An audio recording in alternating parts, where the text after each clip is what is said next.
Residents of the north side of Belize City were left shaken this afternoon after shots rang out in the area of West Landiver. With two murders occurring recently on the once peaceful north side, it seems like no side of Belize City is being spared of the wanton violence. Love News understands that today's episode began a few feet away from where the murder of Alfred Chacron occurred. Around 1:50 this afternoon, three armed men entered Moon Shopping Center on Coney Drive with the intention of robbing it. The proprietors didn't want to share in their experience, but we understand from a person who was nearby that the employees were held to the back of the store while another, it is not clear if it was one of the owners, was forced to withdraw cash out of the register. The men made away with an undisclosed amount of cash, but their scene didn't end up as planned because the police was alerted and they quickly responded and detained one of the suspects.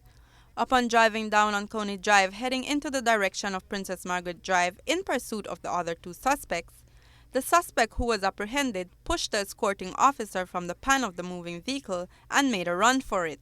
We were told by an eyewitness nearby that the suspect was apprehended in front of Belize Elementary School by almost 4 police officers who had set chase behind him. Meanwhile, the officer who was pushed out of the vehicle sustained head injuries and is presently in a stable condition undergoing treatment at the Carl Huchner Memorial Hospital. In the meantime, one of the students from Belize Elementary School told us that the children had a horrifying moment when the shots were fired because they had been outside preparing for their Halloween fair when the teacher rushed them inside.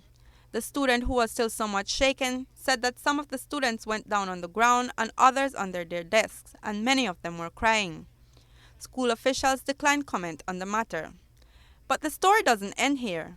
The two other suspects actually ran into the University of Belize's compound in West Landiver and hid from police officers, causing the university to be placed on temporary lockdown. Love News was told by a witness that the suspects were hiding in the nearby bushes and came out when they thought the police had left the scene, but their judgment didn't serve them right because police were still in the compound. While setting chase behind them once again, it is alleged that many shots were fired by police in the area. One witness says he heard as many as 15. The two men were finally apprehended in the swamp behind the UB compound at 3:30 p.m. Reporting for Love News, I am Natalie Novello.